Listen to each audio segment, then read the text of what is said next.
Halo, selamat datang di channel Info Edukatif. Kali ini kita akan membahas noun dalam bahasa Inggris. Pertama-tama, subscribe dan nyalakan notifikasinya untuk mengetahui updatean video dari channel ini. Selamat menonton. Pada pembahasan kali ini kita akan mempelajari dua materi yang akan kita bahas di video ini. Yang pertama, fungsi noun. Ada subject of verb. Kedua, indirect dan direct object. Yang ketiga, object dan subject complement. Keempat, object of preposition. Kelima, modifier of noun. Materi kedua yaitu jenis-jenis noun. Pertama, common noun. Kedua, proper noun. Ketiga, abstract noun. Keempat, concrete noun. Kelima, compound noun. Keenam, singular noun. Ketujuh, plural noun. Kedelapan, countable noun. Kesembilan, uncountable noun. Dan kesepuluh, collective noun. Pertama, subject of verb merupakan sebuah penyesuaian antara verb dengan subjek sebuah kalimat dalam hal number, plural atau singular, jamak atau tunggal.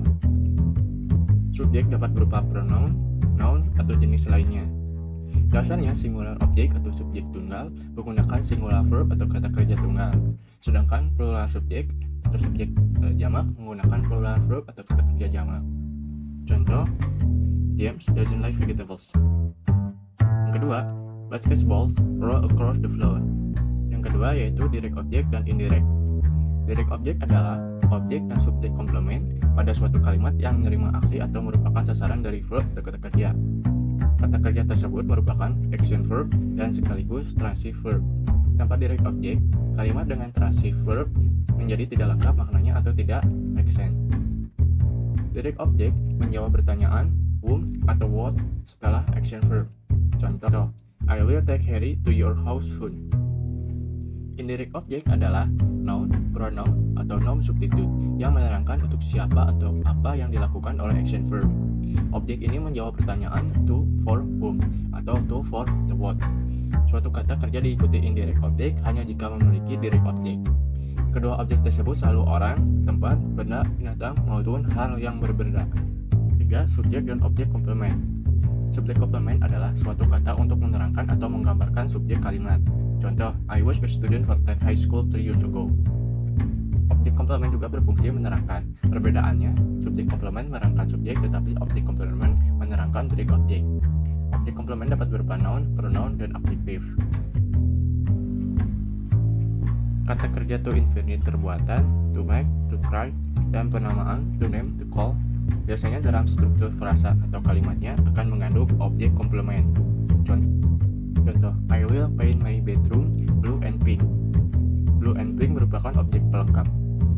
Keempat, object of proposition adalah objek yang mengikuti proposition di mana dapat berupa noun, pronoun, noun, dan noun clause. Common proposition terdapat beberapa common proposition atau kata depan yang sering digunakan antara lain about, above, after, at, beside, between, like, for, from, in, into, like, next to, on, since, to, why, dan lain sebagainya. Contoh pada noun yaitu Susan is really into cooking. Susan benar-benar tertarik memasak. Contoh kedua pada pronoun yaitu My sister is reading the newspaper next to her. Saudaraku sedang membaca koran di sebelahnya. Kelima, modifier of noun. Modifier adalah kata, frase, atau klause dalam bahasa Inggris yang memiliki fungsi sebagai adjektif atau adverb.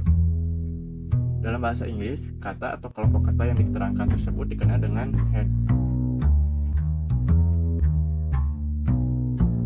Kesatu, fungsi sebagai adjektif dapat berupa simple adjektif, adjective phrase, klause, participle atau infinitive untuk menerangkan noun. Kedua, sebagai adverb dapat berupa simple adverb, adverb phrase, klause, prepositional phrase, atau infinitive untuk menerangkan verb, adjektif, atau adverb lain. Modifier yang muncul sebelum head disebut premodifiers, sedangkan modifier yang muncul setelah head disebut past modifiers. Sekarang kita akan memasuki materi kedua yaitu jenis-jenis pada noun. Common noun adalah nama segala benda gagasan secara umum dan tidak spesifik. Common noun selalu menunjuk pada sesuatu yang umum dan jangkauannya luas. Karena common noun itu umum dan secara luas, maka common noun biasanya dibatasi dengan artikel a, an, dan the, atau quantifier, many, plenty, dan lain sebagainya. Contoh, Let's we climb a mountain. Mari kita mendaki sebuah gunung. They live somewhere in a village. Mereka tinggal di sebuah desa. 2. Proper noun adalah nama orang, tempat, benda, gagasan, atau segala apapun yang spesifik. Proper noun dapat terdiri dari satu atau dua kata dan selalu dimulai dengan huruf kapital. Setiap nama yang menyandang gelar atau status, setiap katanya ditulis dengan huruf kapital. Setiap proper noun terdapat pada non-common noun, namun tidak sebaliknya, yaitu sesuatu yang tidak dapat dibentuk nomina yang spesifik. Contoh, Bandung is capital city of South Java. Bandung adalah ibu kota dari Jawa Barat. Jokowi is president of Indonesia. Jokowi adalah presiden dari Indonesia. 3. Abstract noun merupakan kata benda yang tidak bisa dilihat dengan panca indera atau benda yang tidak berwujud. Pada umumnya merupakan kata benda yang tidak bisa dihitung. Cara mengubah kata kerja atau verb menjadi abstract noun yaitu menambahkan akhiran di bawah ini pada kata kerja untuk dijadikan kata benda.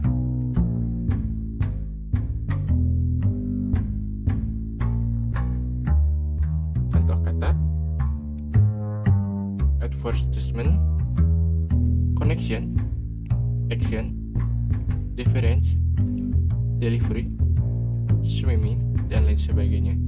4. Concrete noun merupakan kebalikan dari abstract noun, yaitu segala kata benda yang menunjukkan nama objek apa saja yang mempunyai sifat tertentu yang dapat dilihat, diraba, dipegang, dan dapat dirasakan oleh panca indera. Contoh, that book on the table. Buku itu di atas meja. Where my phone? Di mana teleponku? 5. Compound noun adalah kata benda majemuk.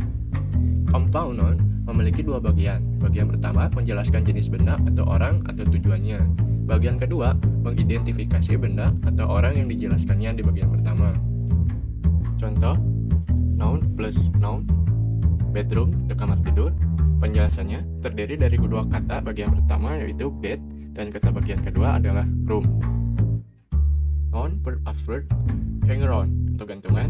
Penjelasannya terdapat kata asal yaitu hang plus or pada bagian pertama dan kata bagian kedua adverb yaitu on. 6. Singular noun merupakan kata benda tunggal yang berupa orang, tempat, benda, maupun ide. Singular noun selalu diawali oleh artikel kata sandang e atau an sebelum kata benda tunggal. Terdapat juga kata sandang an yang digunakan sebelum kata benda tunggal dan dihitung dari bunyi huruf vokal, yaitu a, i, u, e, o, dan lain sebagainya. Contoh, ketujuh, plural noun. Plural noun adalah kata benda yang digunakan untuk menunjukkan benda tersebut lebih dari satu. Pada umumnya dibentuk dari kata benda tunggal dan memberikan tambahan s atau es pada akhiran kata bendanya. Terdapat 6 aturan untuk mengeja untuk membentuk kata benda jamak atau plural noun, yaitu peraturannya berdasarkan huruf di akhir kata antara lain.